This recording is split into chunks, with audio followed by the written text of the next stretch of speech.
ওই বাড়ির জামাই আনছে পান,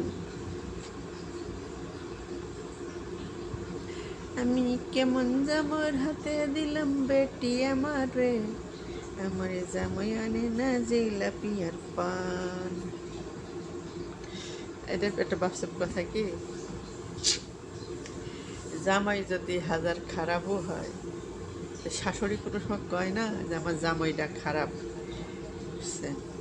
আর ছেলে হাজার সোনা দানা বাড়ি গাড়ি দিয়ে ভাত কাপড় দিয়ে যদি ভরিয়েও নাকে, তো শাশুড়িকে কখনো কইব না যে আমার পোলাটা ভালো কি আমার পোলাটা খারাপ, ছাড়া ভালো কইব না।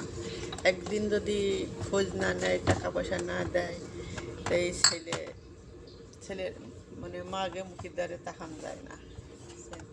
আর জামাই বছরে একদিন আসবে, এক প্যাকেট জিলাপি হাতে করে, আয় হ্যাঁ আমার জামাই কত বাজার নিয়ে আইছে রে। Bye bye.